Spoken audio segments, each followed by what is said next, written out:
Hejsan!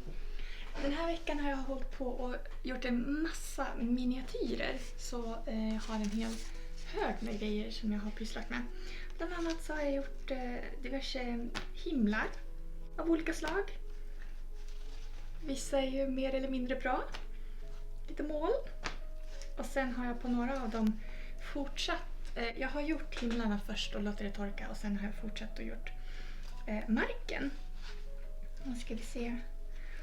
Och då har jag liksom försökt att använda färger som jag normalt inte använder. Så här har vi orange himmel. Jag har också en brun himmel. Och sen har jag försökt att lagt på mark eller vatten efteråt då. Och jag liksom hela tiden försöker jag utvidga min inre bildbank så att jag testar saker som jag normalt inte skulle göra. Så om jag är på väg att välja en grön färg så försöker jag styra om handen och välja en lila färg kanske. Bara för att komma utanför min komfortzon. Här har jag bara lagt på lite vatten efteråt för att skapa störningar. Det finns en svensk konstnär som heter Björn Bernström som är jätteduktig på det. Och här har jag tittat på en annan konstnär som heter Peter Eugen som också är jätteduktig. Och då försöker jag att titta på deras målningar och använda samma teknik och måla av dem. För det lär jag mig väldigt mycket på. I dagens video så tänkte jag att jag skulle visa, nu vet jag inte ens vad som är upp och ner på de här. Men jag ska visa hur man kan blanda färger på pappret istället för att blanda innan man lägger på färgen. Och med det så menar jag att här har jag målat gult först. Och sen har jag målat orange och blått på efteråt. Och då blir det ju naturligtvis grönt. Eller en annan färg där. Så det här tänkte jag visa idag. Och det här kan man göra på olika sätt. Vill man göra det enkelt för sig så gör man raka linjer. Försöker hitta former i landskapet. Det här är mycket lättare att göra om du har referensfoto med dig. Eller så kan man göra former. Här har jag börjat med lite träd till exempel. Så, vi går till målarbordet och kör igång. Till den här första bilden så har jag en referensbild från Leksand. Det kändes precis som att vara utomlands när jag var där uppe häromdagen. Och då ska jag försöka förenkla den här till lätta former. Och då börjar jag med den ljusaste färgen som är den här beiga på marken den här gången. Och då tänkte jag först att jag skulle göra en trekant för det som är gången. Men jag valde att förlänga den upp så att jag tar med skogen här. För då kan jag måla över den sen med blått och få lite av den här gröna färgen. Så jag lät den här beiga färgen torka och sen lägger jag i den här blå. Och då har jag valt en färg som det är mer rött i. Eftersom jag tycker att vattnet har en del rött i sig. Jag tänker bort alla detaljer när jag gör såna här övningar. Jag försöker att fokusera på färgval och de huvudsakliga stora formerna i bilden. Generellt sett så använder jag jämna färger i hela sjok, men här för himlen så valde jag att gradera den.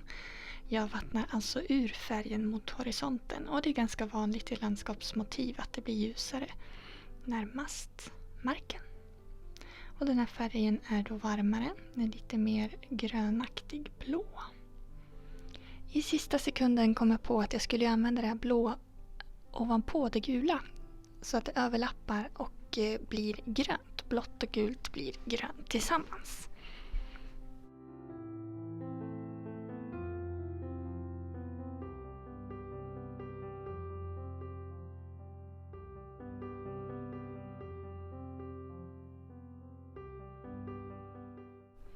Och det får torka innan jag gör nästa. Och nu ska jag lägga på rött. Och nu får jag börja använda fantasin. Jag ska göra den här vallen. Den här sluttningen ner från gångstigen och ner mot vattnet rött. Och så ser jag att det fortsätter ner i vattnet. Så jag lägger rött även ovanpå vattnet så att det överlappar där också. Och då får vi lite olika färger. Det blir lila på vattnet och sen blir det snarare orange på marken. Och här inser jag att det skulle vara intressant. Jag har ju en del bruna träd, löven har inte slagit ut än. Så om jag sträcker upp det här så att det överlappar även här uppe så får jag ju nästan en brun färg. Jag har ju redan grönt. Om jag lägger rött ovanpå det så blir det brunt.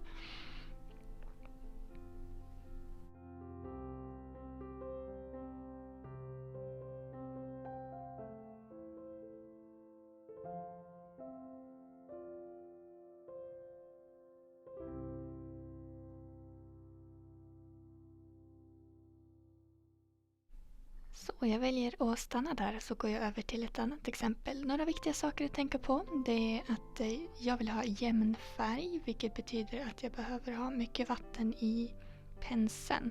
Jag skulle till och med kunna använda en större pensel här för att kunna lägga på färgen snabbt så att det inte börjar torka någonstans. Utan jag vill att hela fältet ska börja torka samtidigt och då får jag såna jämna fina färger. Jag behöver också tänka på att inte använda för stark färg. Här hade jag lagt på en orange färg och den är så stark att den gula inte syns igenom. Så därför väljer jag här att lägga på en röd färg som är urvattnad. Det är mycket vatten som gör att den blir genomskinlig och transparent.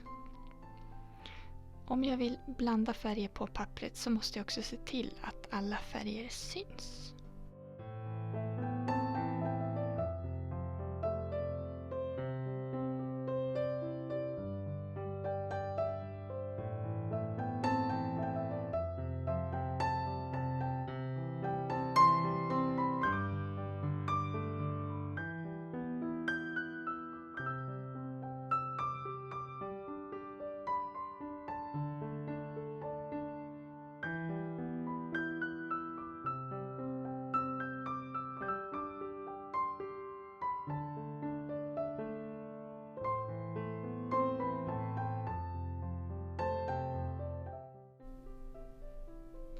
Utifrån de här väldigt enkla målningarna, som ändå i sig kan vara avancerade nog, så kan man sedan lägga på detaljer och fortsätta utveckla sin teknik. Det var allt jag hade att bjuda på idag. Vi ses igen nästa vecka. Hej då!